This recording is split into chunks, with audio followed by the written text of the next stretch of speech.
Halo Sobat pencinta Donghua, kali ini kita akan melanjutkan cerita Battle Through the Heavens Benua Kaisar. Cerita dan video ini diambil dari channel Mebarta.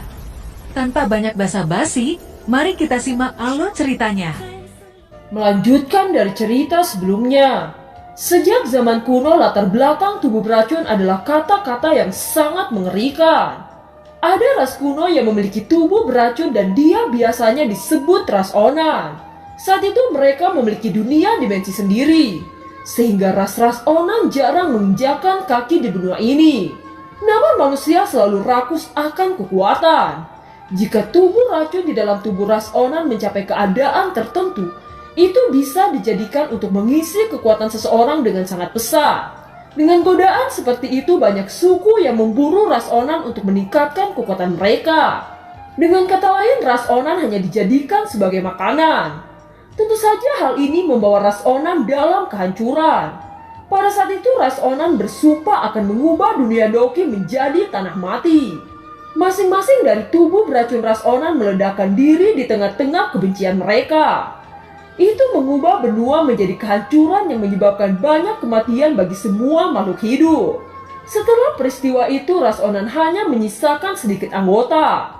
Dan ras Onan yang menikah dengan manusia darah beracun diturunkan pada anaknya. Dari sekian banyak ras Onan hanya beberapa orang yang mampu mengendalikan tubuh racun. Salah satunya adalah dokter peri kecil. Pada saat ini dokter peri kecil membayangkan saat pertama kali bertemu dengan Xiaoyan. Dia pernah menyesal memiliki tubuh beracun ini, sehingga dia berpikir bahwa dia ditakdirkan untuk kesepian. Saat itu dia datang ke sebuah desa kecil di bagian utara Kekaisaran Jiama. Dia diasuh oleh pasangan tua dan membuka toko obat dengan mengandalkan kemampuan medisnya. Pasangan tua itu sangat mencintainya. Selain itu, dokter peri kecil memiliki persahabatan yang benar-benar tak terlupakan bersama Xiaoyan di kota Kingsan. Namun semuanya berubah ketika tubuh racun mulai bereaksi. Kedua pasangan tua yang merawat dokter peri kecil meninggal karena menyentuh tubuh racun. Sejak saat itu dia mengasingkan diri dan tidak ingin membunuh orang yang paling dia sayangi. Oleh karena itu dia bersembunyi untuk waktu yang lama. Setelah sekian lama ia mengasingkan diri, dia ditakdirkan bertemu kembali dengan Xiaoyan. Pada saat itu dia bertarung melawan Cailin. Setelah Xiaoyan mengetahui identitasnya, Xiaoyan berusaha untuk menyembuhkan tubuh racun. Setelah berpetualang dengan Xiaoyan, akhirnya dokter peri kecil mampu mengendalikan tubuh racun itu. Sudah bertahun-tahun berlalu. Saya tidak tahu seperti apa Xiaoyan sekarang, gumam dokter peri kecil. Scene berganti. Di benua Dodi, Xiaoyan menuju Triasur kuno bersama dengan 6 timnya. Kelompok Xiaoyan melintasi daratan yang tertutup dengan salju. Setelah menyelusuri lebih dari 1 bulan, Xiaoyan akhirnya tiba di sebuah hutan lebat. Kelompok Xiaoyan terus menyelusuri kedalaman hutan ini. Setelah hampir 1 jam, kelompok Xiaoyan dikejutkan dengan banyaknya binatang buas yang ada di hutan ini. Di hutan ini terdapat rawa yang sangat tenang. Tetapi hal yang aneh bahwa air di rawa ini berwarna hitam. Saat kelompok Xiaoyan ingin bergegas, tiba-tiba rawa yang semula tenang terlihat berfluktuasi. Air rawa memercikan air ke segala arah. Baru kemudian sosok binatang buas berupa badak yang sangat besar terungkap. Melihat ukuran badak itu, kelompok Xiaoyan merasa terkejut. Ini adalah binatang buas bintang 7 menengah, ucap Xiaoyan. Menurut perkiraan Xiaoyan, mereka belum mencapai kedalaman hutan. Ini membuktikan bahwa betapa bahayanya hutan ini. Sosok Longyan bergegas ke depan tanpa peringatan. Tombak emas menusuk ke arah kepala badak itu. Kulit badak yang seperti besi ini hanya meninggalkan sedikit goresan menerima serangan Longyan. Xiaoyan melangkah maju dan penguasa Suan mengembur. Dengan cepat itu membentuk penguasa ratusan kaki. Badak itu merasakan ancaman besar terhadap serangan Xiaoyan. Dia mengubah tanduk panjang menjadi senjata besar. Ledakan terdengar di dalam hutan. Tubuh badak terlempar puluhan meter di bawah serangan penguasa Suan. Dengan raungan nyaring, seekor kera raksasa melompat dari udara dan mendarat di depan orang-orang. Badak yang terguling setelah bentrok dengan Xiaoyan, dia buru-buru bangkit setelah mendengar deru kera raksasa. dengan sepasang mata menatap kera besar dan mengeluarkan raungan kekerasan. Ternyata kera raksasa dan badak bersisik adalah raja dari wilayah mereka masing-masing di sepanjang tepi hutan. Ini menunjukkan bahwa wilayah lebih penting bagi badak daripada kehidupan mereka. Pada saat ini sekitar 40 kepala serigala iblis tiba-tiba muncul diam-diam di samping lumpur di belakang Xiaoyan dan yang lainnya. Warna kulit serigala iblis ini hampir sama dengan warna rawa ini. Puluhan pasang mata hijau dan samar-samar tampak berkedip oleh lumpur seperti puluhan hantu. Kekuatan serigala iblis ini tidak tinggi dan mereka semua memiliki kekuatan bintang 6. Tetapi hal yang menyusahkan bahwa mereka berkelompok besar. Bahkan Warcraft bintang 7 mendengar tidak berani meremehkannya. Sekarang badak dalam kesulitan. Dan mereka juga datang untuk menunggu kesempatan salah satu dari mereka jatuh. Xiaoyan, apa yang harus dilakukan? Tanya King Mu'er. Tentu saja membunuh mereka semua, ucap Xiaoyan. Setelah kata-kata itu jatuh, tubuhnya bergerak dan dia menyerang kera raksasa. Pada saat yang sama, jiwa kecil yang sudah mengamuk muncul di pundak Xiaoyan. Tangannya berubah menjadi lotus api saat menabrak badak di dalam rawa. Niat Xiaoyan sangat jelas, untuk menekan badak di rawa dan membunuh keras kala raksasa. Longyan diam-diam memegang tombak emas dan melemparkannya ke arah kepala badak. Yang lain juga diam-diam mengepung sekelompok serigala. Perang melawan binatang buas akhirnya dimulai. Badak yang menderita serangan lotus api dari Yuwa kecil dan tombak emas dari Longyan tidak dilakukan lagi, tubuhnya sangat menyedihkan. Darah berceceran saat dia berjuang bangun. Matanya menunjukkan kemarahan saat tiba-tiba tubuhnya membesar 2 kali lipat. Saya akan membunuhmu. Teriak Longyan berubah menjadi naga emas dalam menghadapi badak yang sangat besar itu. Naga bunter emas adalah kondisi naga terkuat. Kekuatan dan pertahanannya telah berlipat ganda. Jiwa kecil juga memicu lotus api menjadi ekstrim. Setelah itu keduanya menyerang secara bersamaan.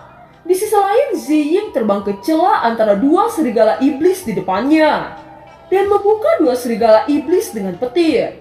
Kemudian bilai tajam yang tercipta dari energi melewati leher serigala iblis. Tentu saja Mollystrom tidak akan melepaskan kesempatan indah ini. Dengan gaya bertarung pedang, dia menebas serigala iblis dengan pergerakan yang sangat indah. Masing-masing setiap goresan akan menyisakan darah di mana-mana. Non-Erme memancarkan kabut beracun menutupi seluruh kelompok serigala iblis dengan angin badai yang kencang. Mata sengit dari 30 serigala iblis itu dengan cepat menjadi rabun. Meskipun gas beracun Non-Erme tidak bisa langsung membunuh serigala iblis bintang 6, perannya adalah melumpuhkan saraf serigala iblis ini. Sudah cukup untuk Xiaozan dan King Mu'er untuk dapat memberi serangan mematikan.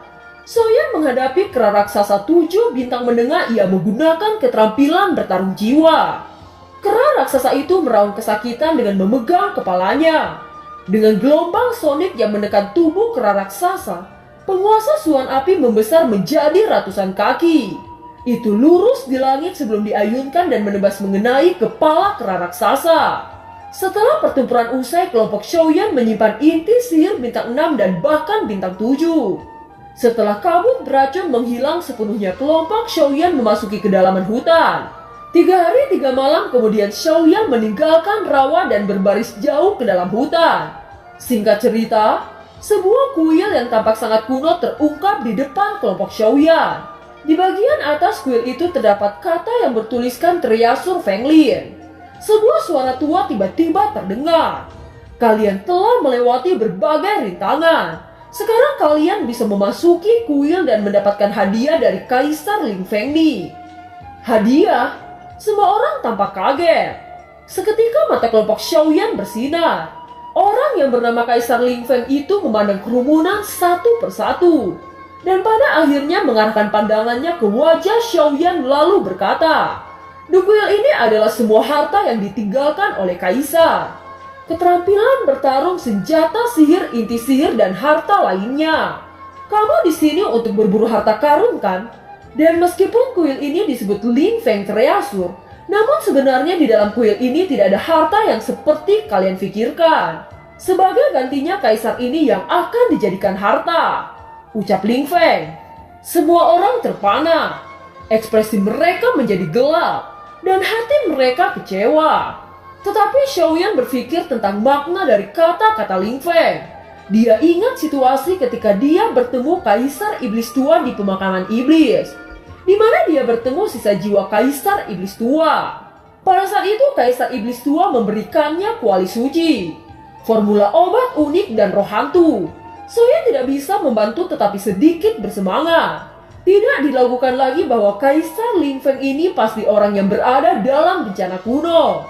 Kaisar Ling Feng di depannya seharusnya hanya sosok manusia yang terkondensasi dalam jiwanya. Kaisar Ling Feng berkata lagi, "Apakah kamu kecewa? Jiwa Kaisar ini bukan hanya sisa jiwa tetapi jiwa keseluruhan," ucap Kaisar Ling Feng. "Semua jiwa, bukankah Anda akan bisa dilahirkan kembali kapan saja? Bukankah kekuatan Anda tidak terpengaruh sedikit pun?" ucap Xiaoyan mulai bersemangat. Tidak heran bahwa Kaisar Ling Feng mengatakan bahwa hadiah yang terbesar adalah dirinya. Xiaoyan menahan dan bertanya, "Apakah Anda benar-benar akan mengikuti kita? Tetapi sebagai keseluruhan jiwa, mengapa Anda tidak pergi sendiri? Mungkinkah ada pembatas di sini?" tanya Xiaoyan. Pada saat ini kelompok Xiaoyan melahirkan keraguan lain. Dalam bencana kuno, Kaisar Bintang 9 hampir semuanya mati. Mengapa Ling Feng masih selamat? Apakah dia selamat karena dia terlalu kuat? Atau adakah alasan lain baginya untuk menghindari bencana itu? Melihat keraguan semua orang, Kaisar Ling Feng berpikir sejenak. Sesaat kemudian dia berkata, "Tidak ada salahnya untuk memberitahumu," ucap Kaisar Ling Feng. "Apakah Anda akan mengungkapkannya?" ucap semua orang melebarkan telinganya dengan seksama.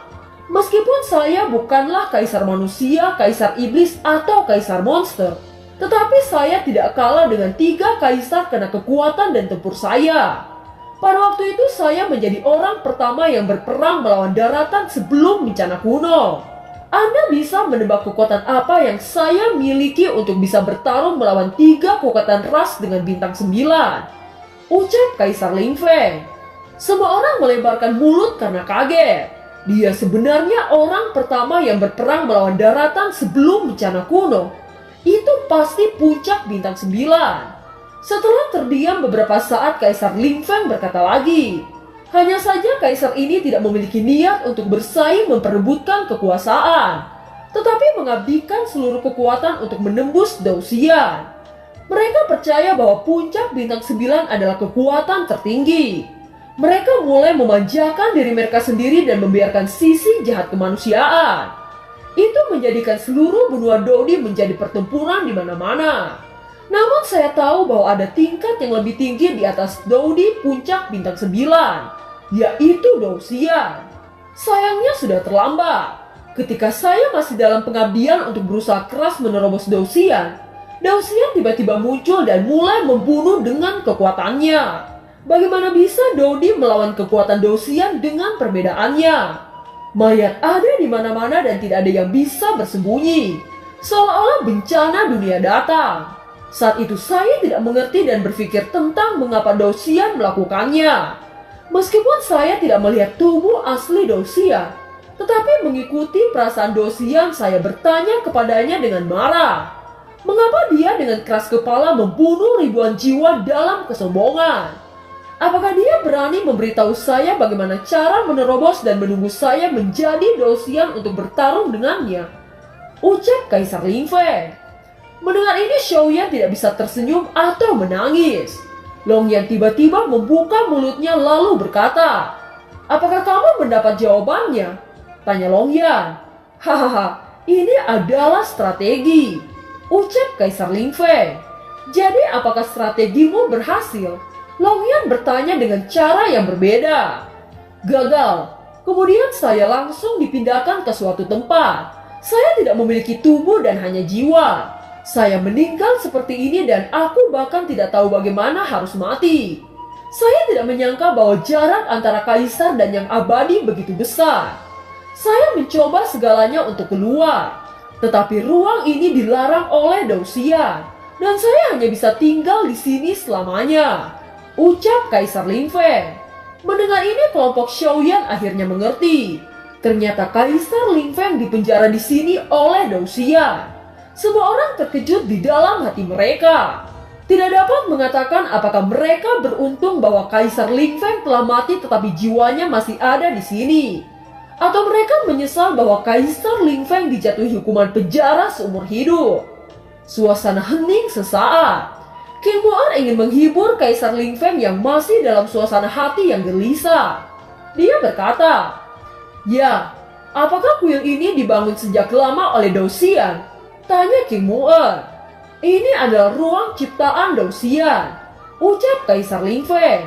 "Ternyata itu adalah ruang yang sudah dibangun Dou Xian," ucap King Mu'er lalu melihat sekeliling dan melihat pola naga yang diukir di dinding kolom. Pola-pola ini menuliskan sebuah kata, "Selamat Treasure." Kaisar Ling Feng akhirnya tersentuh lalu berkata, "Itu diukir oleh kaisar ini. Sangat membosankan di sini. Supaya jika seseorang yang berbakat bisa masuk ke ruang ini akan tertarik oleh kata-kata harta." Hahaha, ucap Kaisar Ling Feng.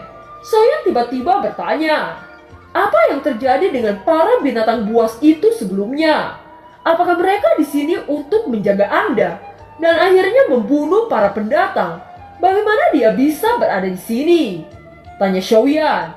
Hahaha, bagaimana saya mengizinkan orang lemah untuk menemui saya?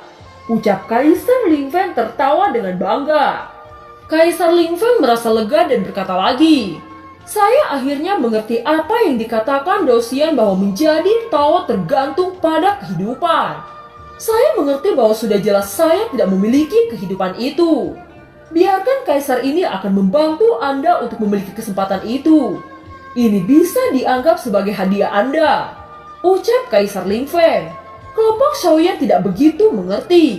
Apakah Kaisar Ling Feng memiliki harta yang sangat berguna bagi Xiaoyan?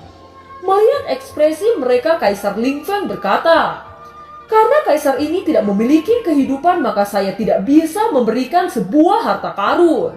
Namun kaisar ini akan memberikan yang lebih berharga dari itu. Anda akan bisa melihat tentang daratan Dodi dari terobosan bintang 8 ke bintang 9. Ucap Kaisar Ling Feng. "Tidak ada hadiah harta karun. Apakah benar-benar tidak ada harta karun?" Ucap kelompok Xiaoyan tiba-tiba suram. Namun Xiaoyan sangat gembira. Dia membungkuk lalu berkata, "Terima kasih Kaisar, junior ini menunggu saran Anda." Ucap Xiaoyan, "Bagus, Anda seperti yang saya harapkan.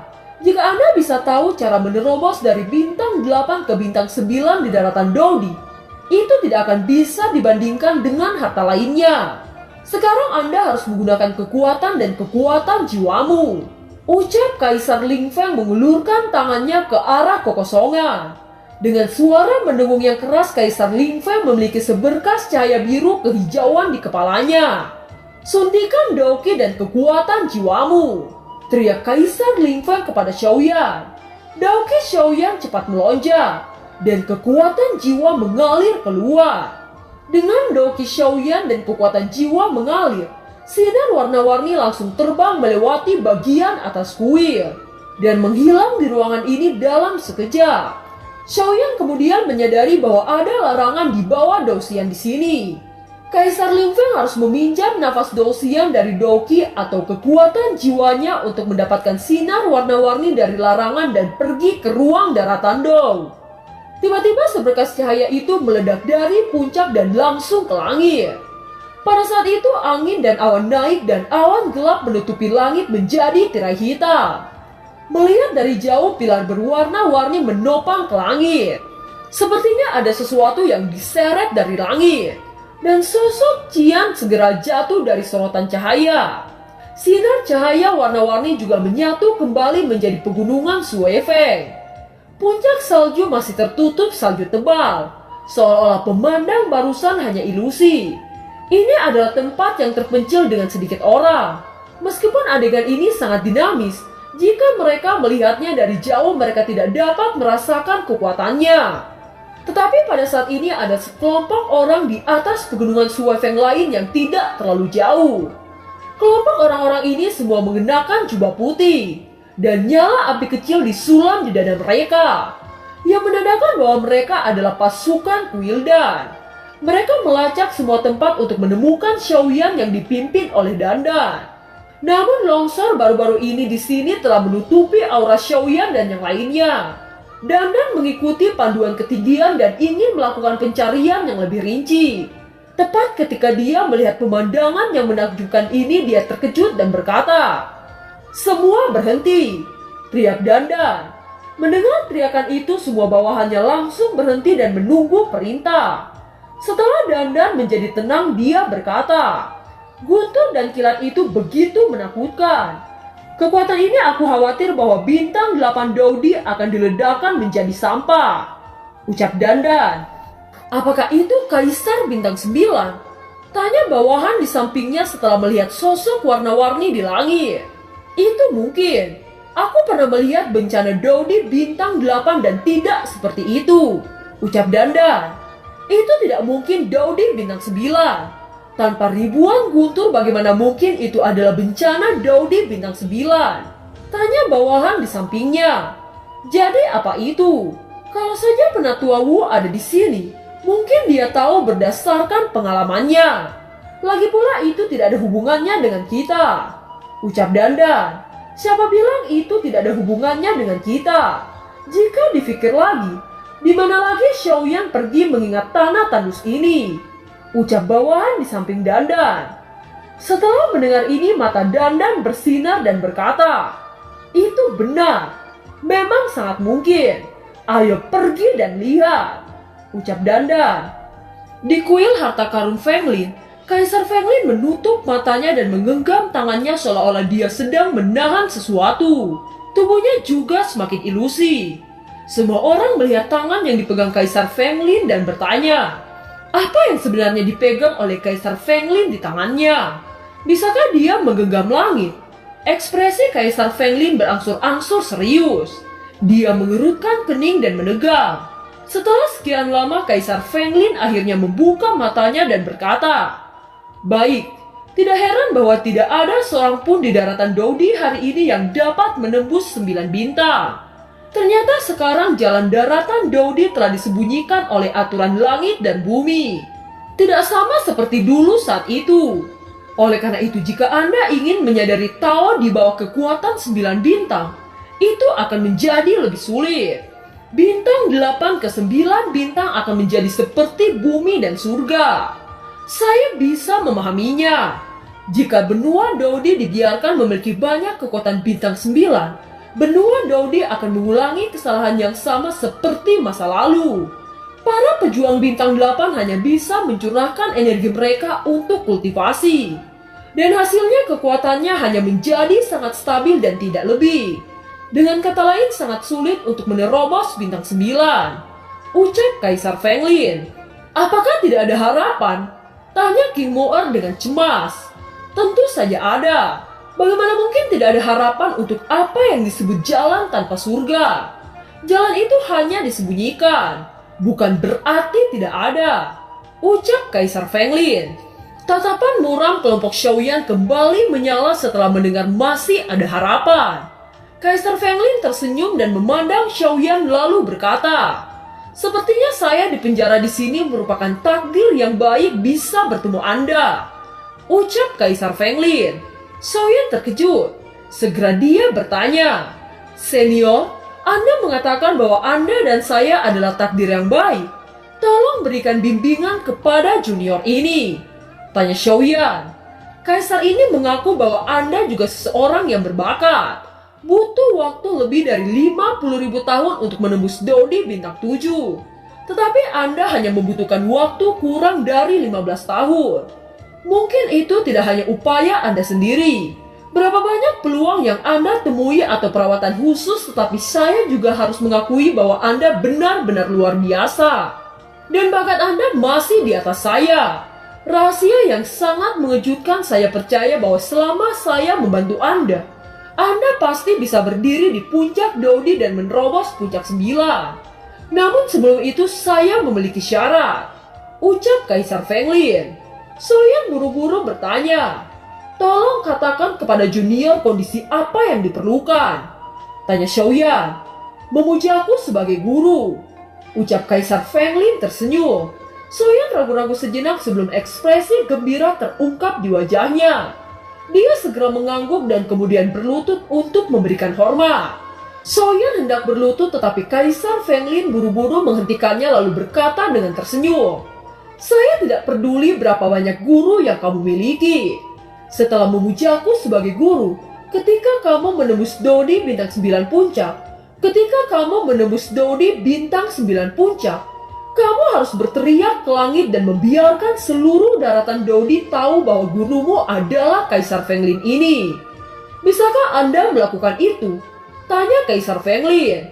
Xiaoyan mengerti arti dari Kaisar Feng Lin. Ini bukan hanya untuk Xiaoyan mewujudkan mimpinya, tetapi juga untuk bertarung dengan Dou Xian. Segera Xiaoyan mengangguk dengan penuh sukacita. Lihat, orang yang akan menjadi Dou Xian adalah muridku. Ucap Feng Lin tertawa dan bermimpi tentang masa depan Xiaoyan. Darah Xiaoyan mendidih sedikit demi sedikit. Dia mengangguk dengan sungguh-sungguh. Guru, terima kasih telah memberikan bimbingan yang terbaik kepada murid ini. Ucap Xiaoyan. Karena sekarang saya adalah keluargamu sendiri, kalian bisa duduk dan saya akan mulai menjelaskannya. Ucap Kaisar Feng Lin. Semua orang duduk di depan Kaisar Feng Lin dan mulai mendengarkan dengan tenang. Dan film pun berakhir. Terima kasih telah menyimak dari awal sampai akhir ya. Sampai jumpa.